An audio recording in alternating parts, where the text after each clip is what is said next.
Before we dive into the episode, make sure you hit subscribe on the podcast platform you're listening on. Also, follow me on X at The Dave Dynasty and subscribe on YouTube by looking up Nostalgic Dave Dynasty. You can also buy one of my shirts at ProWrestlingTees.com/The Dave Dynasty. Now, enjoy the show. Welcome to 1 hour of the toughest, roughest wrestling you'll ever see. That's right, Dick the Bruiser said it all. The big question, have you got the endurance? Have you got the brains to get past the excellence of execution?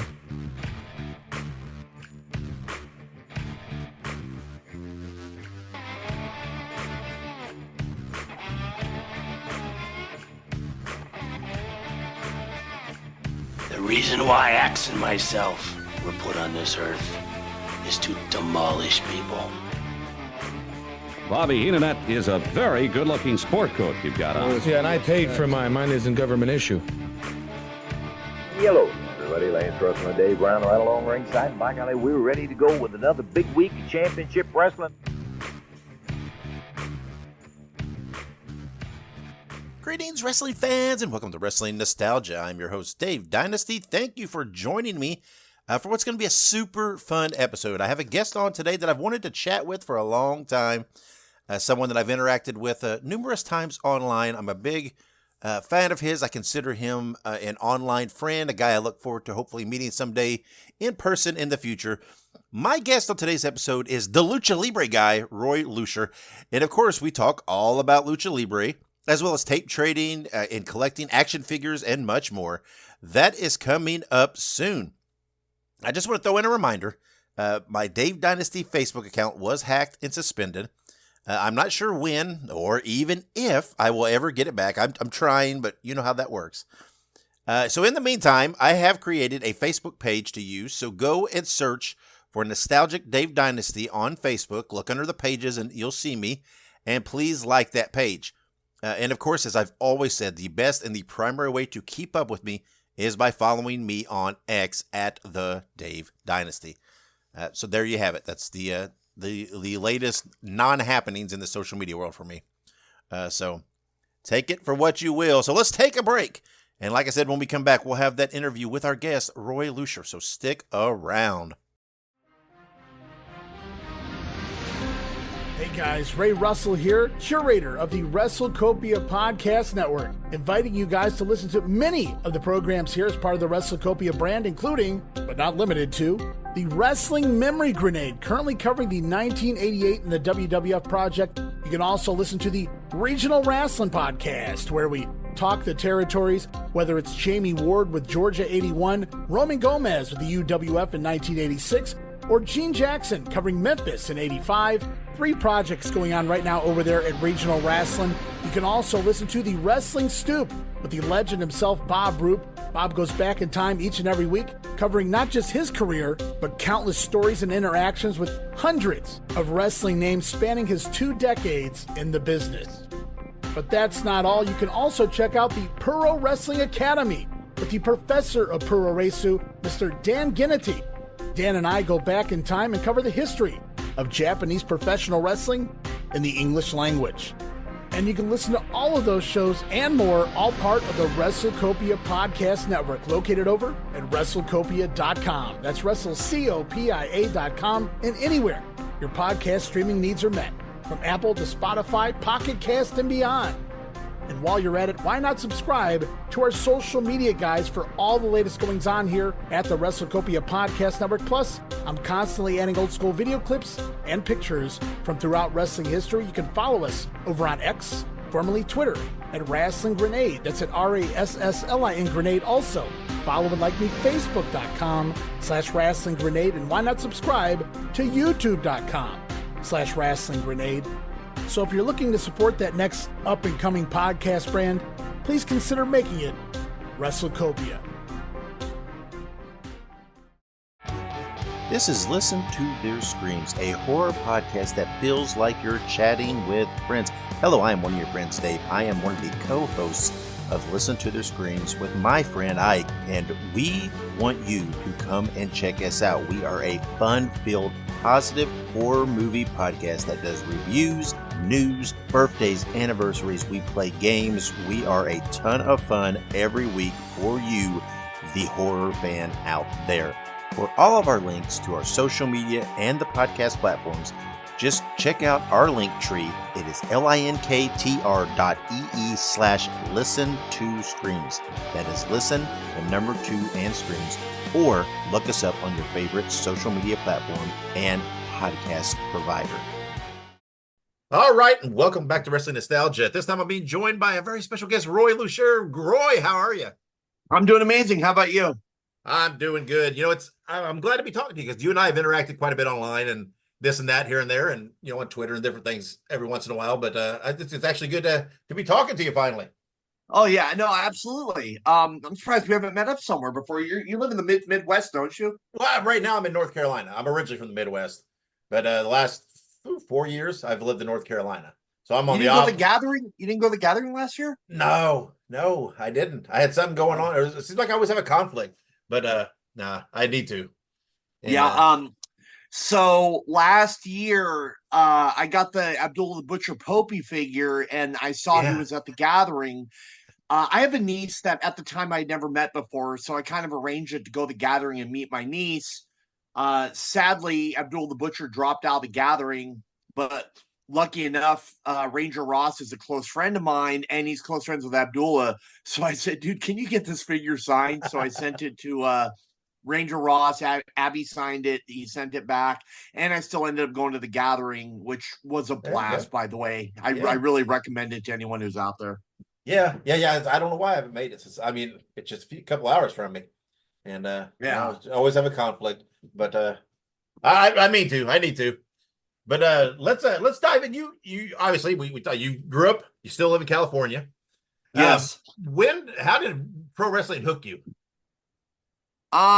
So I remember watching when I was a kid, I was like 7 years old and flipping through the channels, and I saw it was like Sergeant Slaughter doing the Cobra Clutch challenge of like jobbers or whatever. And then Pat Patterson, I think he was the announcer at the time, came in and offered to get the Cobra Clutch on him, and he wouldn't release the hold, and it, got a little crazy.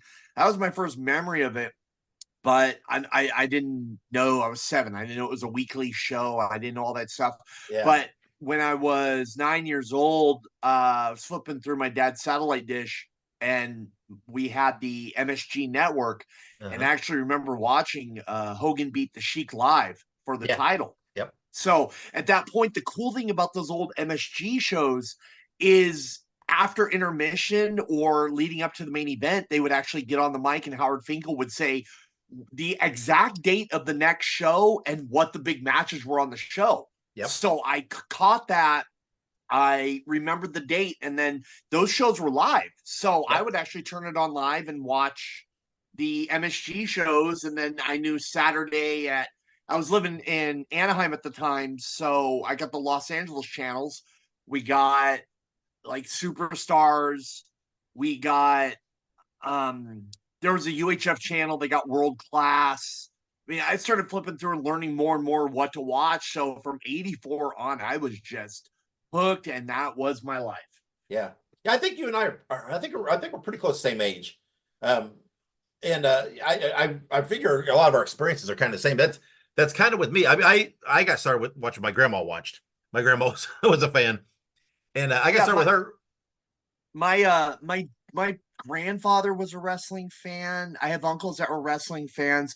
My first ever show that I went to at the Anaheim Convention Center in '86, I went with my dad and my uncle. So they were fans, but I guess I was just so rambunctious that, from then on, they just dropped me off. Yeah. My first show, I don't really remember a whole lot about it. Was my grandma taking me? She lived in this little town in Indiana called Enberg. It's just a little bitty town. But Dick the Bruiser did a spot show at the high school gym there, and I was I think I was 7 or 8, and I don't remember a whole lot about it, but we went to that, and that was my first live show. But it was just, I remember the feel, right? The being at this thing and thinking, oh, this is something, and just being hooked, and it kind of like I had that satellite experience too, because we had one of those satellites. We had whatever it was, 10-foot satellite dishes in the backyard that would Yeah. that would move. It was amazing. I can still remember the channels to this day. There was like G1 and each G whatever, M1, M2, G1, T4, all these things had 24 channels on it. So you would move the dish.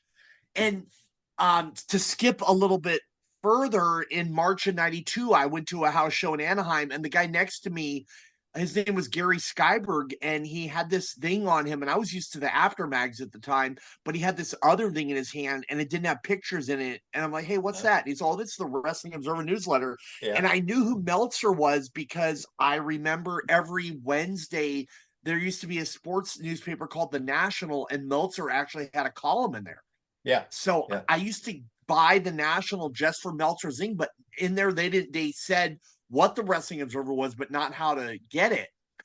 I remember, like, at the time the Hogan Hansen match was going on, and that's how I found out that was even happening, because it wasn't on WWF TV, and I don't remember the Aftermags really going over it too much. But he gave me the Observer, and I remember I was going through it, and I'm just like, here, it's not trying to insult my intelligence.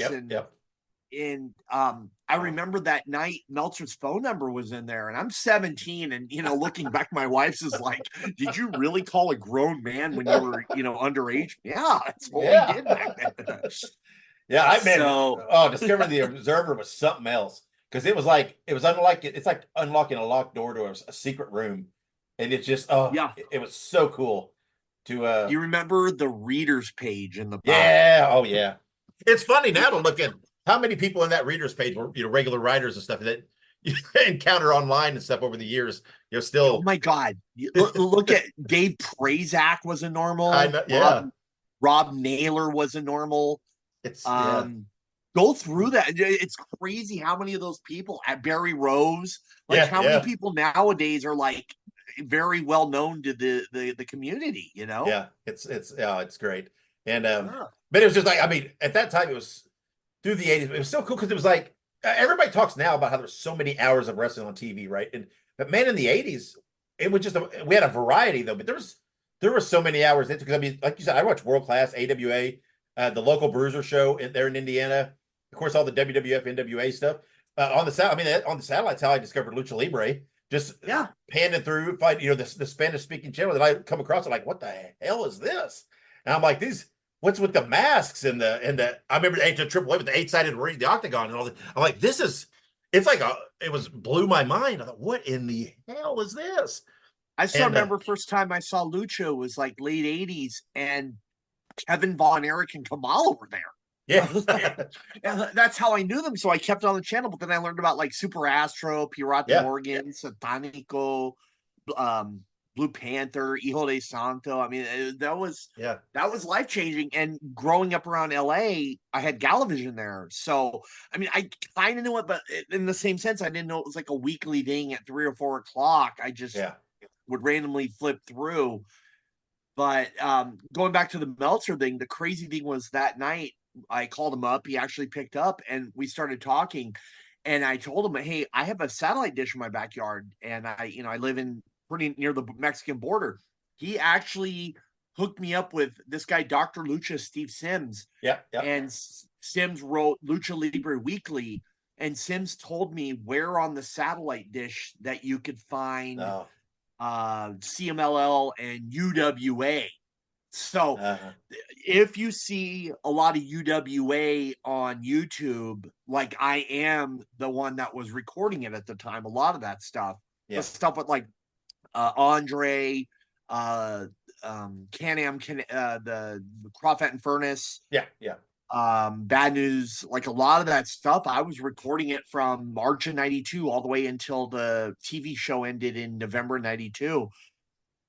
But I mean, those are just like, now it's almost like there's too much wrestling out there, and you appreciate what you had back then. Like you would wait, some people would buy tapes from sellers, our video being at the time the most known and popular at that time. And you would wait 6 weeks to get this tape, and when it would show up, you would just watch it over and over again and just appreciate it. Like the Super J Cup showed up, and I just remember I had a group of friends I would watch tapes with. That Super Jacob showed up. I think we watched it like twice in the same night because of how blown away we were by it, you know? Yeah. But Meltzer, too, also in the Observer around that time, posted every Japanese wrestling video store in the United States, what city they were in, what their name was.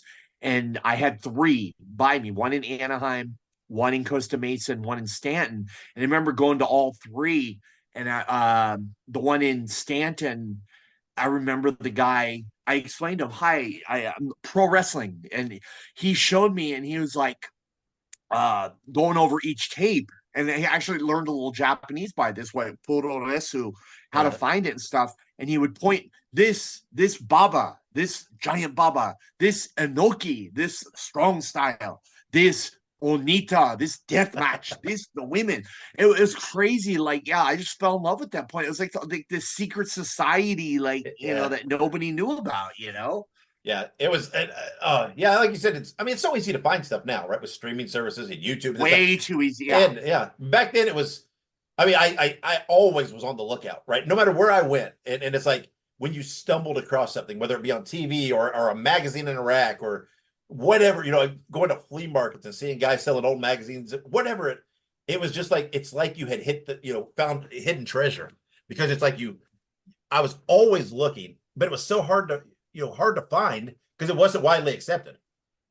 Yeah. And, I mean, I remember being in high school and I loved pro wrestling, but it's like I didn't really tell a whole lot of people.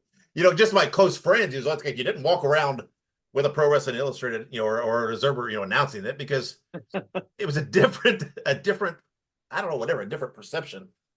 And I did. And the crazy thing, there you go.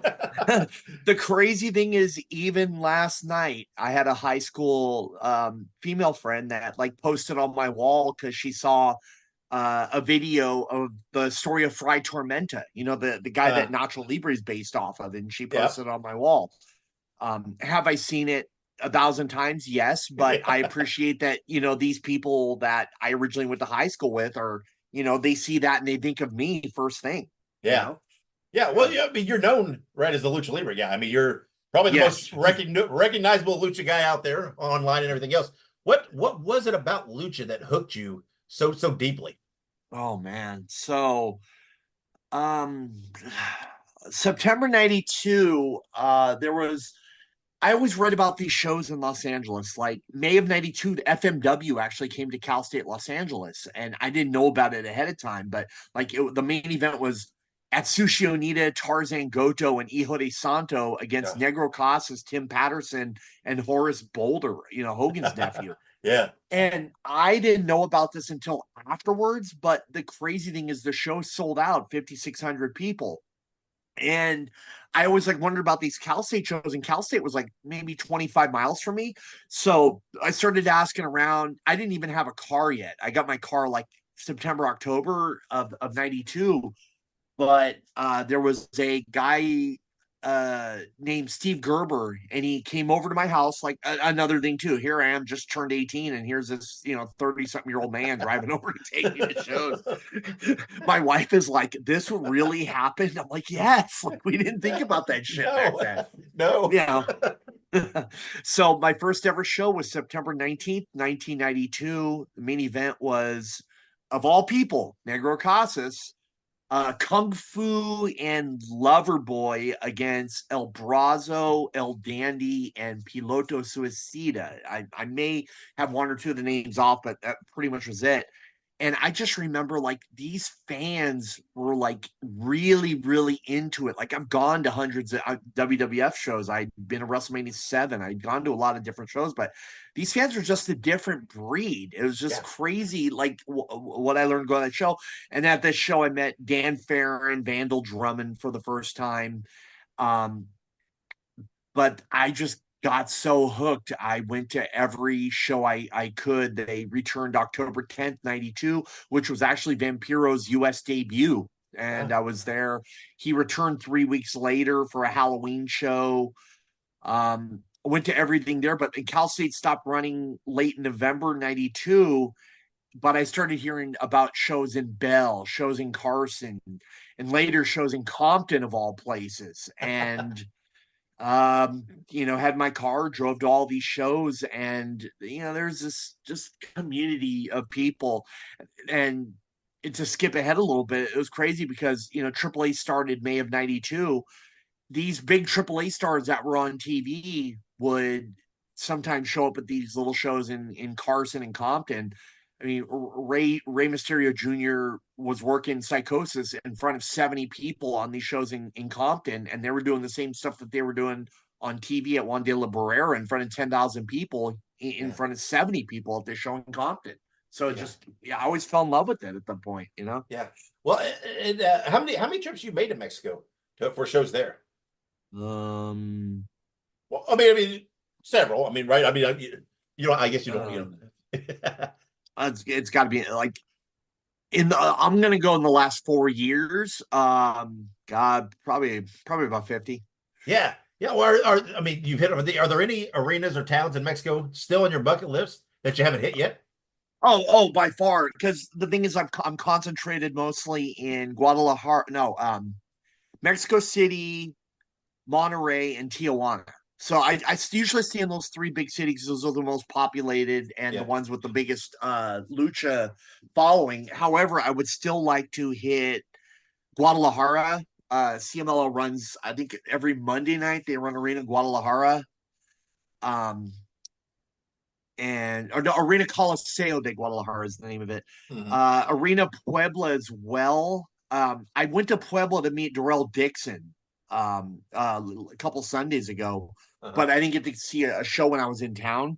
But I'd love to see Arena Puebla. There's an Arena Nalcapan in Mexico City that I would love to go to. The one with all the old AAA shows back in the 90s, Juan de la Barrera Gimnasio. That one I'd really like to hit one day. Well, it's such a different culture, like CMLL, like because they own their arenas, so it's so different. Yes, than in the US. Absolutely, right? Yeah. And the boys get paid based on how the house does. By the way, yeah. So they get a percentage of the gate. I'm sure some guys, like when Jericho comes in next week, in 2 weeks, he's already kind of arranged something ahead of time. Yeah. Good. That was the whole reason why the Young Bucks never went down to Arena Mexico, was the pay. Apparently it was based off the gate and they wanted a guarantee, and they don't do that. Yeah. And as you mentioned earlier with, the tapes and everything else, right? You've unearthed some wild finds here recently. Yes. In the last several years, primarily a lot of lucha shows.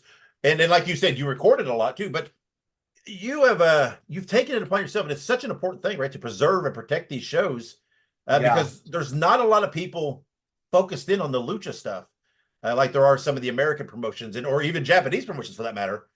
So you're kind of the guy that's kind of taking this on, to help preserve. And the cool thing is you're putting a lot of it out there on YouTube for the people to see. Yeah. So a lot of my trips to Monterey, when I'm down there, I have a connection that he started making a lot of YouTube comments in Spanish, and I kind of realized, you can always tell when someone it seems a little more knowledgeable than just posting, the normal, like they like this person, they don't like this person. We connected on Facebook when I went down to Monterey in October 2020 to go meet Cian Caras. He spent the whole day with me and stuff like that. And he ended up making copies of his entire collection for me on DVD. I got home, put it in, and it was like, God damn, this is gold. This is not out there. Yeah. So I put a lot of that up. I think last June, I flew down to Monterey to go see a friend of mine. And I met up with that same friend who gave me, and in fact, I'm looking at the pile right now, about 14 VHS tapes and about 40 discs that he had compiled. But when I was in Monterey as well, there was this guy that he saw on Facebook that I posted. I was at Arena Mezquitil in Monterey, and he mentioned that he had a trunk full of VHS tapes, and I'm like, this is too good to be true. So my friend and I, when we got to the building, we were at the building, he hit me up. We went out to his car, and lo and behold, he had like literally like 150, 200 VHS tapes in his trunk. We worked out a deal for about, I want to say 40 pesos, so about $2 a tape, and ended up, getting everything. And the stuff I couldn't fit in my suitcase, my friend Daniel mailed to me. But a lot of this stuff was like ultra rare. There was a thing on there called Ultra Royo, which was an old TV show that aired from like 2004 to 2007. And on there was the one time AAA and WWE did a joint promotion on a show. And it was like Pirata Morgan did an opening on it, and then Ray Jr. came out and did an angle with Eminem, Melina Morrison, and Nitro. Yeah, and this is all in Mexico, by the way. And it was considered lost media, and it was on one of these tapes. I put it up, and within like a week, it had like 100,000 views, and all the comments were like, "You realize this is lost media?" Yeah. So it's such an amazing because I do that, right? I trade for a lot of tapes, buy a lot of tapes, discs, whatever. And I focus in a lot on midway, like Bruiser stuff. WWE, I'm a WWA guy. And a lot of times I'll get, all these discs and tapes, and I'll watch through. I'm like, I got that episode, got that. But then when you come across that one, it's like, oh, I don't have this episode. I've not seen this. That feeling, there's nothing like that in the world. Yeah. It's unreal. Yeah. And you're talking, you're doing that, getting that feeling by the trunk loads. So that's unbelievable. Yeah. But right before the pandemic, I was at Cauliflower Alley, and I ran across Mike Tenay, and I hadn't seen Tenay in ages, since the old AAA shows. I didn't see him like since he got the job with WCW. And I went up to him and I started talking to him, and I'm like, I don't know if you remember me, sir. And he's all, Roy Lucier, I know it's you, shut up. And we started talking for a while. He wanted my phone number, and then he called me up a week later, and he's like, listen, I see what you do on YouTube. Do you want my collection? As long as you pay for it. And do you want it? I'm like, absolutely. So we agreed little by little to get his tapes over to me, started getting everything. There was so much stuff on here, the Lucha especially. I mean, all the stuff he recorded as far as like WCW. Basically, the network, the company already owns it. It's out there. But the Lucha stuff, what he was doing was he was recording XEQ on the weekends, which it's a feed. A channel that they would show different matches than what was being shown on Galavision. So there was like some new stuff that was on these tapes that was just like mind blowing to me. Like, I can't believe this is out there. Yeah. And so that really helped as well, was, coming into Tenay's collection. Yeah. Yeah. Well, and not only the tape stuff, but you're also a collector of memorabilia, particularly Lucha action figures. And when I was a kid, I had some of the CMLL, the San Francisco Toy Maker, those rubber figures, right? Because some of those, pilfered their way into the U.S. A little more, and I thought I'd still love to know more. You know what? I would love to know exactly how that happened. I mean, me too. Yeah, I was talking to Corey Graves a few years ago, and he was like, I remember going to a pharmacy at a little store in Pittsburgh, and they had Pierre Roth and Rayo de Jalisco and Vampiro figures. How did the reach on that is just like, you how did this deal ever happen? Yeah, I don't know. I found them in Indiana. I mean, I had several of them. And mixed in with my whatever, my LJNs and different all those different figures in my collection at that time. And it was wild finding them, because that's what I thought. I thought, because at first glance when I saw them, I thought, oh, what are these? Some kind of knockoff figures. You glance, and then you pick them up, you're like, whoa, wait a minute, what is this? And it's the same thing. It's like, how in the world is this showing up in Podunk, Indiana? And I don't know. It's so odd. But you've unearthed some rare stuff, and you talk about, you got a lot of your stuff signed, one of a kind things. I mean, you've unearthed some things that were thought to actually not believe. Wasn't there a ring that you thought didn't actually exist, and you end up finding one? And the AAA Kellyan ring. So we saw photos of the Kellyan ring on WrestlingFigs.com, and a lot of people, and including myself originally, were like, this seems Photoshop, this doesn't seem real and stuff like that. 2020, I got a really, really close friend named Miguel, who every time I go to Mexico nowadays, 90% of the time he flies in. If it's not Mexico City, he'll fly to TJ or Monterrey and hang out and stuff like that. He was searching Marketplace down in Mexico City, and someone posted a photo of like a bunch of items. One of the items was the AAA Kellyan ring. And like this guy had no clue what he had. And so my friend Miguel went over, discussed it with him, and actually got the ring from him. And it's a WWF King of the Ring, Hasbro King of the Ring. And if you read the writing on the outside, a bunch of them were shipped to Monterey and were changed from WWF King of the Rings over to AAA Kellyan rings, the stickers and all that stuff. It's mind blowing. That's wild. It's wild to me how stuff like that keeps unearthing. Because I mean, like with Matt Cardona and stuff, unearthing like prototypes and different things that there's always stuff turning up all these years. I mean, we're talking some of it decades later. And it's like, it's still wild to me that, I mean, it's why you keep searching, because you never know what's still out there. And all my Marketplace searches are based in Mexico. As it is right now, like there is a set of figures from 2006 that CMLL released. It's crazy. The CMLL, basically, because of the bootleggers outside of Arena Mexico, the owner Paco Alonso and the Luterod family really didn't want to make anything official because they didn't want to mess with the vendors outside. That was like, the figures were Antonio Pena idea, and then Pena creates AAA. If you look on the back of the CMLL figures, you'll see there's other figures listed that never came out, like El Brazo, Brazo de Plata, Pirata Morgan. And that's because Pena created AAA and they just decided they weren't going to make it.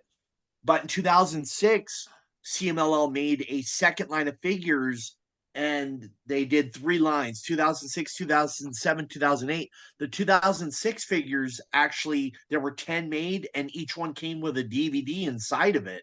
Wow. And even 2 days ago, I was doing a search, and I came into one of the ones with the DVD that I didn't have before. And I'm going back and forth with the guy right now trying to get it. It's mind blowing how, 20 something years later, 30 something years later, something that, you've never seen pops up, and, you got to have it no matter the cost. Yeah, absolutely. And then on top of that, once you get the item, it's like, hey, how do I get this thing signed? When I went to Mexico City 2 weekends ago for Triple Mania, I brought along my Ray Bucanero figures because he hasn't been in America in a minute, and I needed him to sign some stuff. He ended up meeting me at a Chevrolet dealership outside of Mexico City to sign my figures. Oh, that's funny. but you know what? That's part of Lucha in Mexico too, though, right? Because shows will. The smaller promotions, the more independent, they run shows like everywhere, right? Just in parking lots. I mean, I've seen normal Friday or Saturday in Mexico, there'll be an average of 25 shows in one day. Yeah, and they're just like all over, and it's just such a part of the culture. It's so different, part of the culture of the society, and to me, that's one of the coolest things about Lucha. It's just it's almost like the national sport, almost the national past. It's just so ingrained as just part of Mexico that it's beautiful. And we've talked about how many events you've gone to and everything else, but there's a couple of super important events that I think we got a key on, right? And one was the AAA, the pay-per-view in '94, the When Worlds Collide in LA. Worlds Collide. Yep. Yeah. You were there. You had some handheld footage that you took and things. For you as a fan, how important was this event for you? The crazy thing about that show was, obviously I'd been to a lot of the AAA shows in LA before that, and just that crowd is crazy. And you've seen footage of before where Eddie Guerrero and Art Bar and Jake are just getting pelted with Pepsis and diapers and stuff like that. Yeah. Well, I obviously being an observer reader, I knew this was going to be aired live through WCW on TV in America. The problem was that they changed up the show and the Mexican fans didn't appreciate it. Like, obviously they well, I don't say they didn't appreciate it, but it's unwanted changes that the fans hated. Yeah. So if you watch the show, you'll notice there's no the known ring musics. Like Blue Panther would come out to La Puerta Negra. Ray would come out to Little Respect by Erasure. All that was taken away. La Parka with Thriller. Yeah, and I remember the fans around me that night, no matter what was happening as far as in the ring. Oh, one thing too about in the ring, all besides the tag match, the hair versus mask match, everything was knocked down to one fall, and the show lasted only about 2 hours. The fans around me, I remember talking to them as we're leaving, and they're like, "Fucking Americans, they change everything. It's no good anymore." They hated it. Yeah. You know, well, and not wrong. Yeah. They really were pissed off about how things changed and the building never recovered. If you look at the attendance for the next 2 shows, there was the July 15th, 95 show. I remember that because it was my 21st birthday. And then there was the Star of Death show in December 8th, 95. The attendance like dropped below 10 grand on both of them. And a lot of the fans were really believing. I mean, they may have not shown live on pay-per-view, but a lot of those Mexican fans thought the American company had taken over and that their shows weren't going to be the same ever again. Yeah. And was this the event with you and your famous sign, the El Rudo? Was that when Worlds Collide? What event was that? So I didn't get to go to the first show because I was the typical Lucha fan that thought you could just buy your ticket at the gate. This is the first show, August 28th, 93, the one with the Jake Cian Conan 3-way match. Yeah. So I was in the parking lot and they said tickets sold out, couldn't get in. So I bought my ticket ahead of time for the next show, which was November 12th, 93. This was the famous show where Meltzer was there in the crowd, and before the show began, I held up my 100% Rudo sign, the fans, they were not having it. They started throwing like chili dogs, mustard fries, all that beer, piss, like all this shit at me. Luckily, there was a laundromat across the street from the sports arena. I was able to clean up before I went home. Some guy felt so bad for me. He's throw your clothes in, just stand in the bathroom. I'll let you know when it's done. You know? Yeah. I mean, that for a long time, you were. I mean, that's what you were known. That sign. I remember. That's what. 100% Rudo. Not anymore. Here I am. 2 weeks ago in Jeff Jarrett's face, chanting "Mexico, Mexico," and Karen Jarrett spitting on me for doing it. But that the 100% Rudo sign was the November 93 show. Did I bring this sign back? I don't remember if I brought the sign back for any future sports arena shows. I did for the smaller shows in Compton and Bell and those places and stuff. Yeah. But the handheld footage you're talking about from the When Worlds Collide show. I had a buddy's Liger mask. I put that on, and I think it's the Free OJ was the sign that I had to get a laugh out of the crowd because remember a month or two before that was the car chase. Yeah. And you were also at I think it was in '96, the World Peace Festival. Which was talent from WCW, AAA, New Japan, CMLL, so many others. Man, this was a special event. What was it like to be there at that? Probably my favorite show of all time, and there was really no standout matches, to be honest with you. It was just there was such a vibe about that. Inoki, I went to the press conference 5 months before that show happened. Yeah, I was going to ask you about that. Yeah, Inoki was there. I brought like a whole bunch of stuff for him to sign, and he graciously signed everything. I still have a whole ton of about 5 or 6 magazines that Inoki signed here, and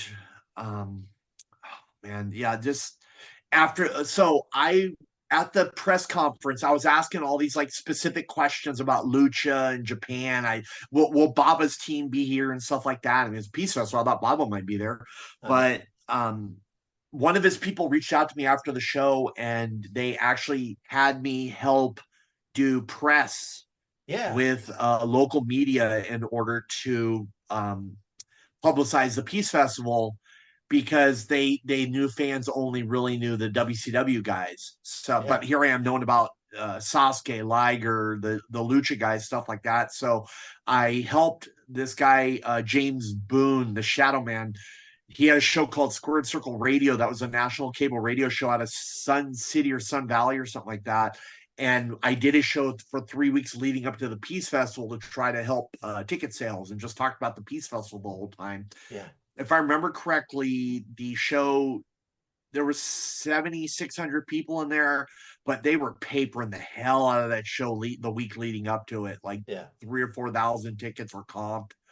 I'm sure it was a money loss, but for just that, the atmosphere that night was amazing. Just seeing one by one, Sasuke versus Liger, Casas versus Santo, Inoki's. I think that was his like third to last match too. It was crazy to see. Yeah. Yeah. Well, I want to ask you, because I know I've heard from people and seen online, a lot of fans, wrestling fans, they're often a little intimidated to try to dive into Lucha or Puro because they don't know where to start, right? Or how to watch or where to learn, because it's so different, right? It's hard to know. The language barrier too. I get it. Yeah, it's hard to know where do you start? What with you being so ingrained in all this, what would you suggest for someone who has an interest in exploring these styles of wrestling a little bit? So I would ask, like, if you're a fan back during the Monday Night Wars days, which one were you more a fan of? WWF? Were you more a fan of Monday Night Raw? Were you a fan of Nitro? If your answer is Nitro, I'm going to kind of lead you more towards CMLL, because they have a more traditional style.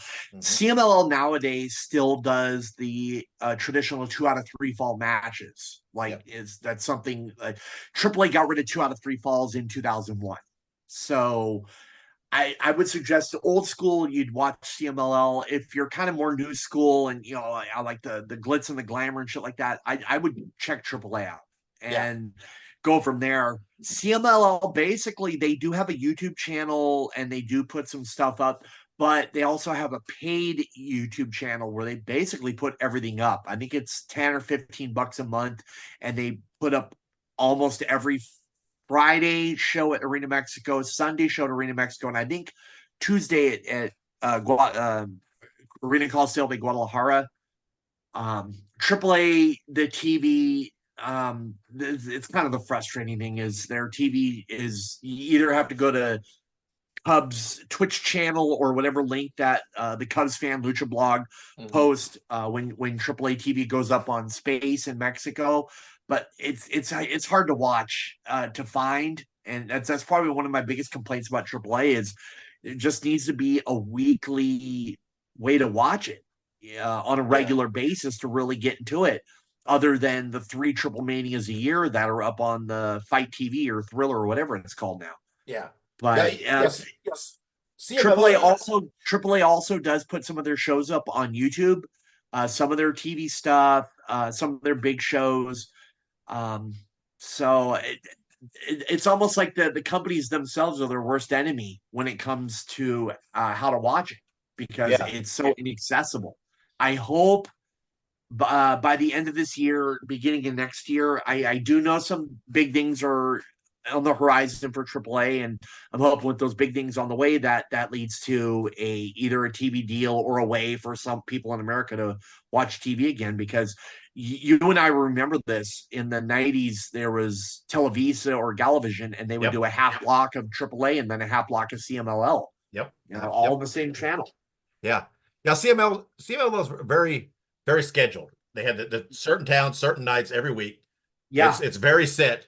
AAA is more the kind of the almost the American style schedule. I mean, they schedule the touring. It's like a touring circus. Yeah.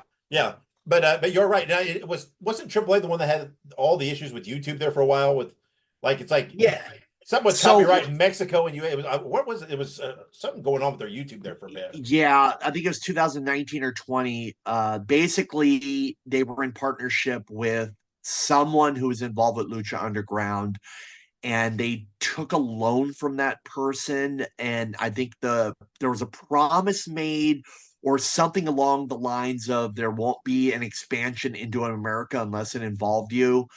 Okay. I believe there was a show that happened, and the guy filed a lawsuit against AAA.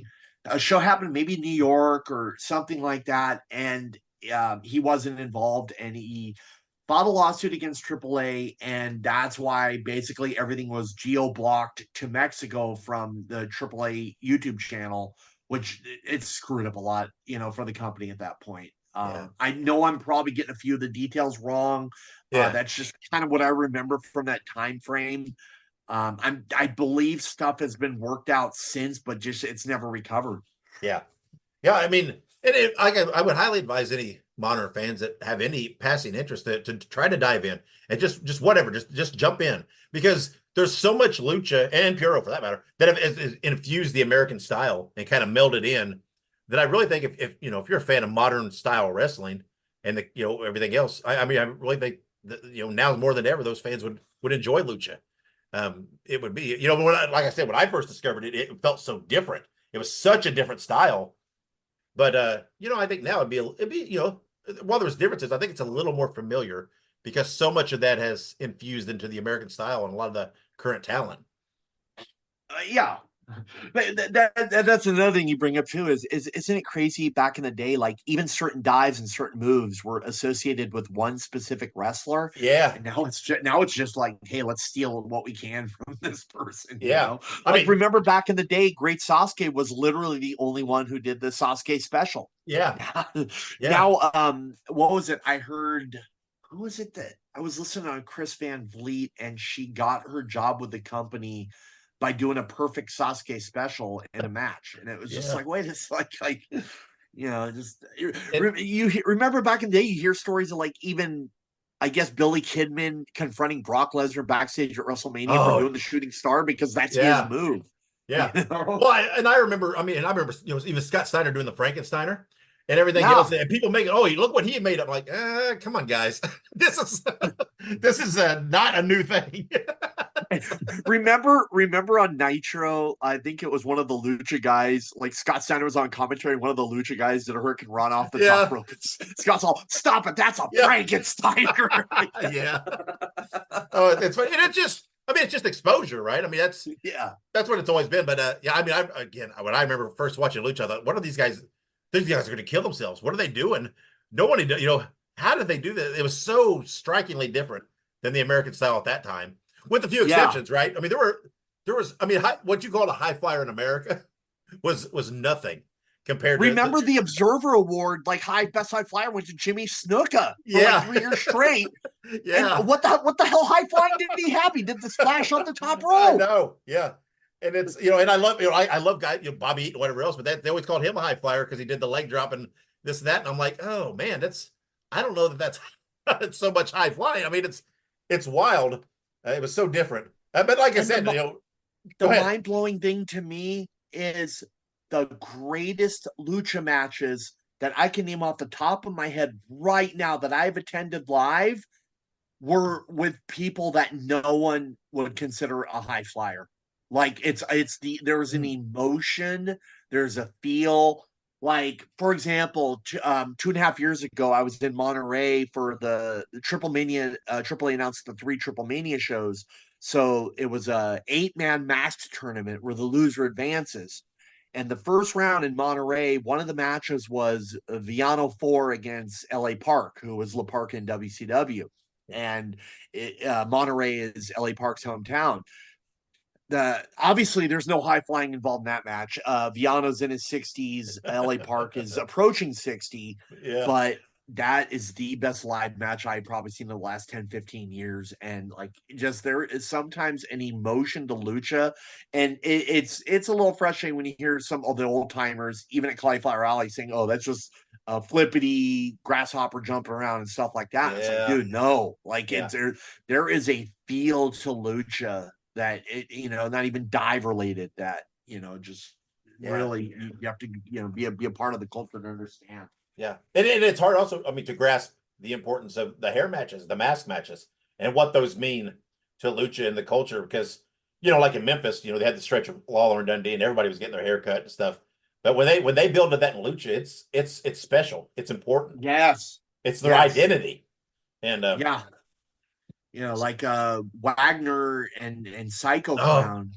Probably the biggest mask match in the last decade or so. Yeah. And just there was a feel going into it because you just never thought Wagner was going to lose his mask. And that's what elevated Psycho Clown to the spot he's in now. It's not even so much like they how heated the feuds get, but if someone is not as well known, like when Sam Adonis beat Blue Panther for his hair, that elevated Sam to the next level as well. Yeah. For him personally. And it's crazy because those mass matches, how you can't even put into words how big some of those are. Like there's just a feel to them.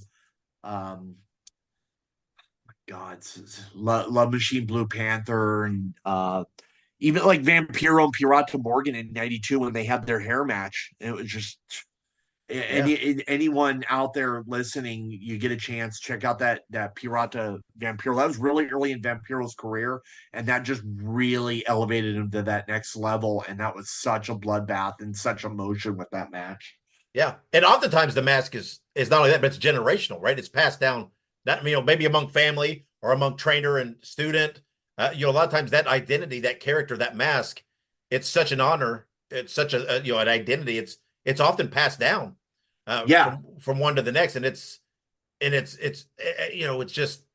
truly an honor. It's a special, I just don't think there's nothing like it in American wrestling. There's not really a parallel. So that same tournament I was just talking about, when they did the Tijuana building, the next Triple Mania, there was a match on there, and it was Villano 4 against Psycho Clown.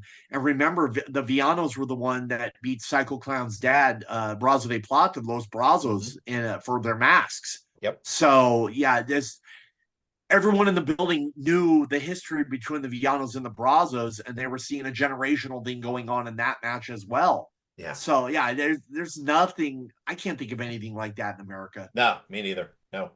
Well, let's wind down a little bit. Let's talk. You have this amazing collection, right? You've traveled to Mexico countless times. You've attended these historic events. You've served in the past for Cauliflower Alley Club. You've hosted podcasts. You've met so many of your heroes and stuff. What's next on Roy's bucket list that you just must do? Does anything jump? My next big thing is WrestleMania next year. I really have nothing planned for a minute. Probably just work and save up for a little bit, and then WrestleMania next year. After that, Cauliflower Alley next year.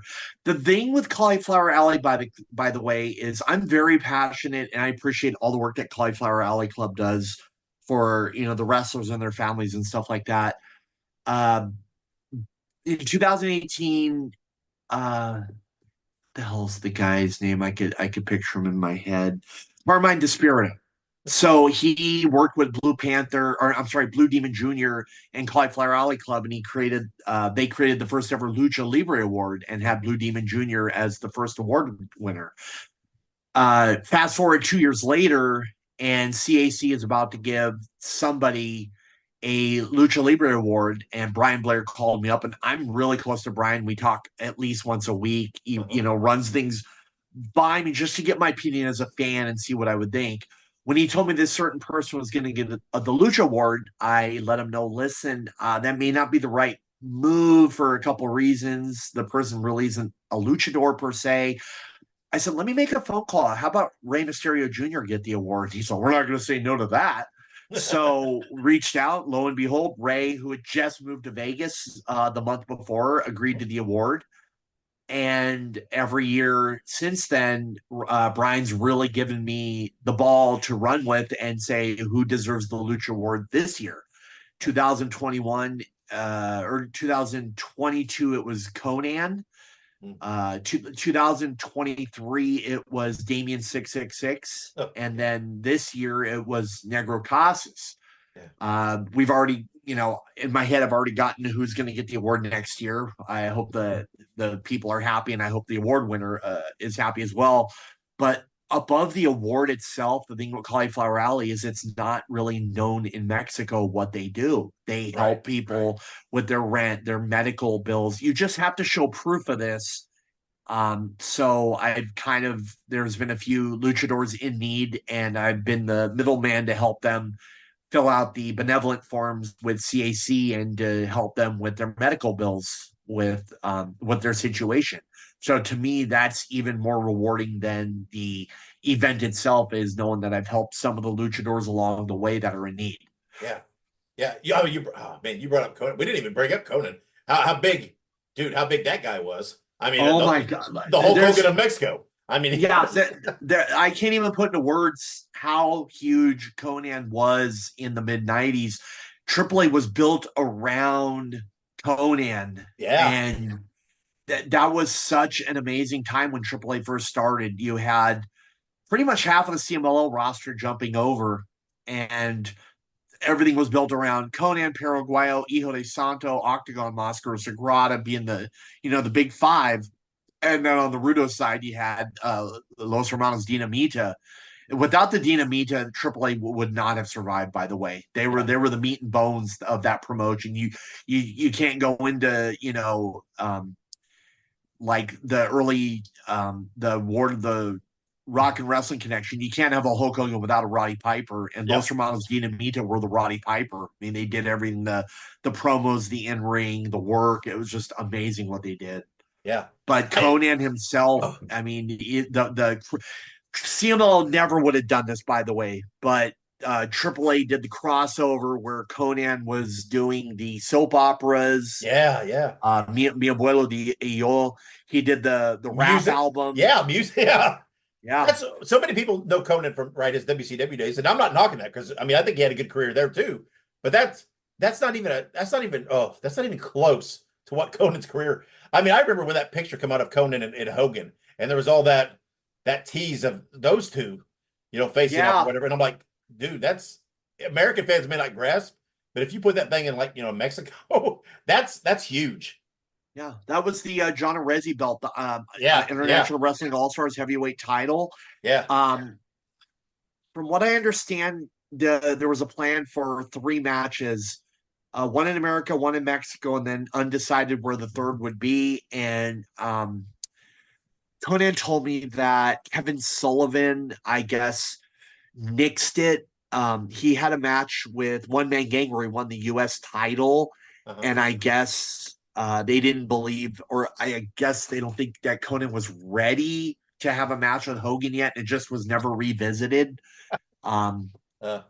But yeah, no, that was supposed to happen, and sadly, it didn't. That would have been great. That really would have been great. And remember, Hogan has experience in lucha. He did 2 shows there. One in '83. It was, I think, Paraguayo and Connect against him and Gran Hamada. Yeah. And then he actually defended the WWF title against Connect at El Toreo in September of '84. Yeah. So, I mean, he had history there in Mexico, so he'd been there before. Yeah. When I met Hogan, October 2022, I actually asked him about it, and he told me, other than it was Inoki and not Vince that got him those bookings, like, he really didn't remember too much about those shows. Yeah. Yeah. I'm not a huge Hogan fan, but a lot of people that miss out on some of his better stuff by looking elsewhere. Like, I mean, his stuff in Japan. I mean, that match he had with Muda and stuff like that. I mean, it's a different Hogan. He worked a different style. Yeah, that's the thing is why, and this is something to be learned with the newer wrestlers nowadays. And I get it. You have to get over first to that level before you can slow your roll. And instead of 1,000 moves, just do 50 or 5. But, you look at early Xena, same thing with Xena. He, before the 5 moves of Doom Xena, he was doing a lot of stuff, like Japan Hogan did.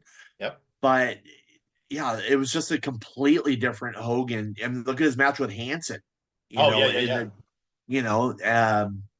His stuff with New Japan when he fought Inoki, the IWGP final in '83.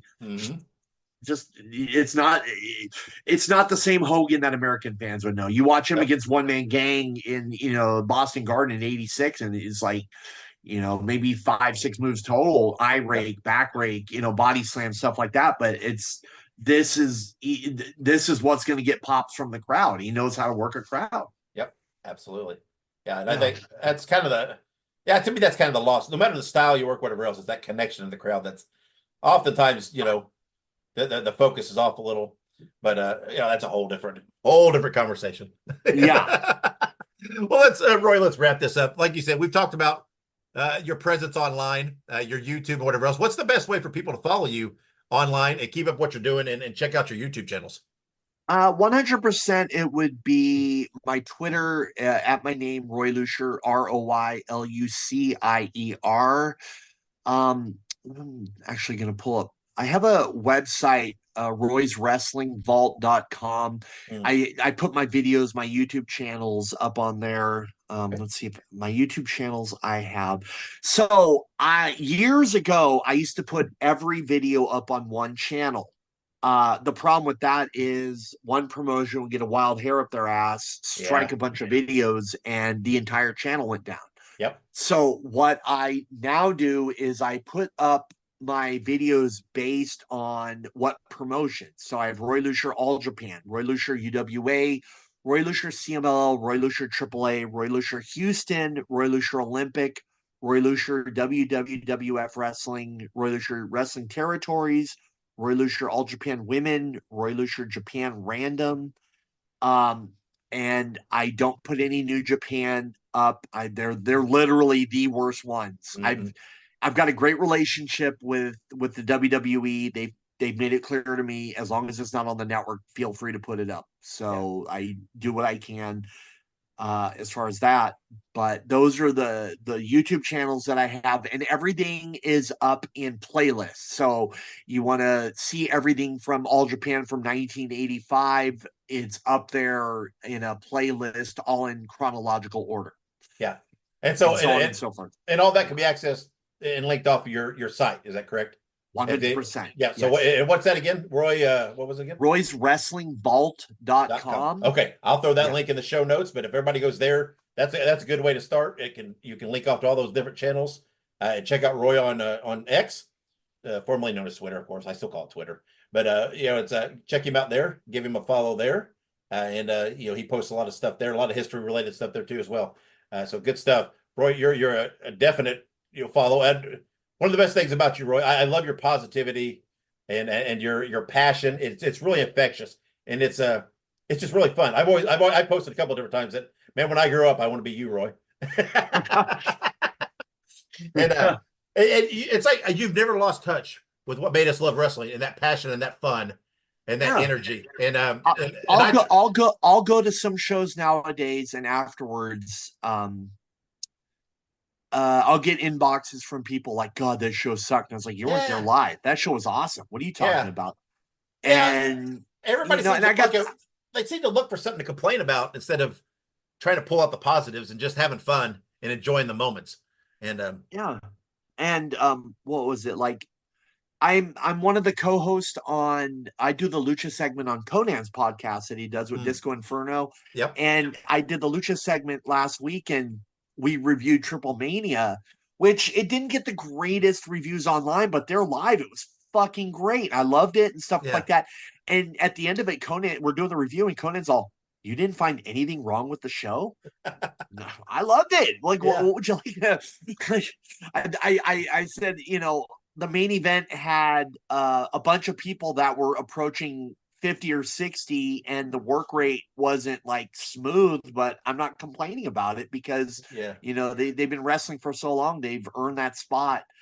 But no, I find a lot to love in the shows that I go to. I don't feel the need to be negative or complain about it and stuff. Yeah, me neither. And that's always one of them. I mean, if you hate something so much that you just can't find anything, then just don't watch it. Watch something else, something different. Yeah, you'll notice, like, I'm very choosy and picky what I talk about online, and me too.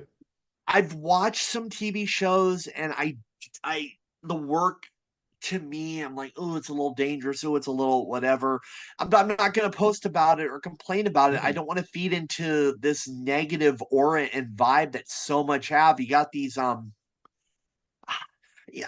I give Cornette and Disco, and I'm sure there's a couple other ones a pass because they've come from a worker standpoint and they really want a safer environment.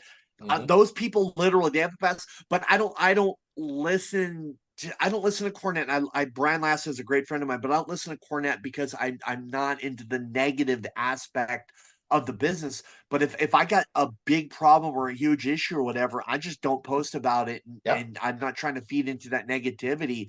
I've got friends in all promotions, if something's extremely wrong or whatever, or like why continue to feed into it and be one of 10 million voices that day. It's just and I think people have lost track to wrestling. I know it's always been there's always been TV, wrestling TV, but we used to, the wrestling TV was meant to drive people to the live events, and I think people lost touch of that. The live events are that's the heart and soul. That's what people need to do. Get out there to the live events, because you don't notice some of that as much. You're just caught up in the energy and the feel and being there, and it's a lot of fun, right? You're surrounded by people with like minds, and so I challenge anybody, if they have trouble with the TV, right, they just get out there to some live events, right? There's a lot of really great, strong independent promotions nowadays that's out there to watch, and just get out there and oh my. Hey, and you know what just went up that a lot of people are gonna be like, oh God, but you know what I'm looking forward to watching right now? That Dory Funk match just got put up. Yeah, man, what is everybody's putting that down so far? And I'm like, dude, I challenge anybody when they're 80 something to get out there and try to do that. And they're missing the point. How historic is this? How many decades has this guy done? And he's now the oldest guy to ever have an active. Don't get caught up in everything else and miss the history of the moment. And you realize I go to Lucha shows where Connect still wrestles and stuff like that. And I know his work rate isn't the best, but you know what they do to make up for it is when they do punch or kick or do a move, it's oversold like they were blown with a shotgun.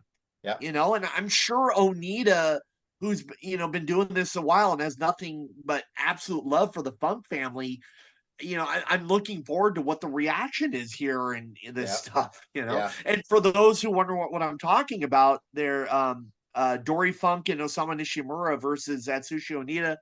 And please forgive me, I don't remember his partner's name. The barbed wire exploding match just got put up online. So I get off of here and this is what I'm watching. Yeah.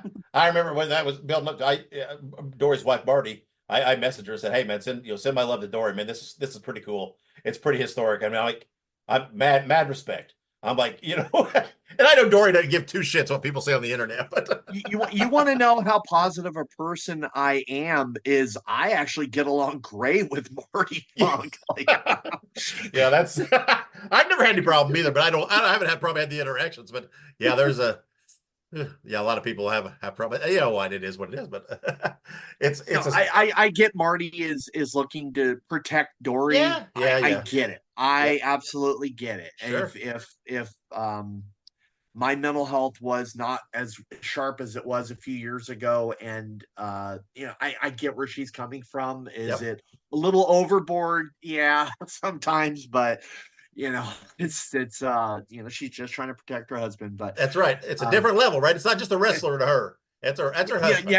Yeah, it's not a wrestler. This is her husband. So no, I absolutely get where she's coming from. Me too. Yeah, me too. Well, Roy, it's been a pleasure to talk to you. I think you and I could just chat for hours about anything and everything.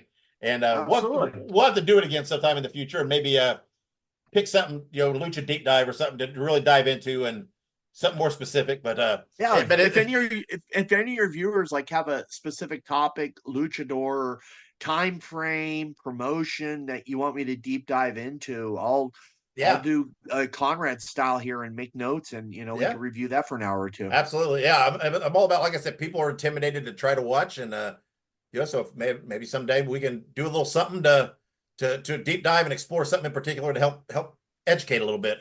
and whatever else. So and remember one thing too, the people out there, people tell you to watch a specific match. It's going to be hard because you don't know that buildup going into it. Like, for example, why was Eddie Guerrero a Love Machine versus Hijo Santo Octagon the greatest live match I've ever seen? Because I knew the buildup 3 years into that. I knew about the Love Machine Blue Panther feud. I knew about the jumping. I knew about Eddie and Santo and their family and the feud that they had and stuff like that. You go into a match, don't just watch a match blind. Learn a little bit about it before you watch it, and that really helps. You know, it's it is so easy to find the information nowadays. Just to go on and just do to dig a little deeper and read a little bit. And I mean, so easy nowadays to find that information. So and, we talked earlier how we said it's too easy to find this stuff, but sometimes that's a positive, right? There where you can sometimes when people do the work and put it out there, it helps. But all right, Roy, well, I'm gonna let you go so that you can go watch an exploding barbed wire deathmatch. Exactly. And have a good time with that. And like I said, we'll touch base and have you back on because it's been a lot of fun. And I think there's so much more that we could talk about. And I appreciate your time, Roy. All right, I appreciate you, man. Thank you for all the work that you do online, by the way. Oh, well, thank you. I appreciate that. So. Hey everybody, Gene Jackson here, inviting you to check out the Retro Wrestling Review, where each week I'm joined by some great co-hosts who help me review classic episodes of USWA Championship Wrestling, and right now we are doing week-by-week reviews of 1993. But we don't just do reviews, sometimes we get a chance to interview some of the people who were there and lived it, plus do watch-alongs. It's a lot of fun, so check out new episodes that drop every Wednesday at WrestleCopia.com. And to find links to everything associated to the podcast, you can go to uswapodcast.com.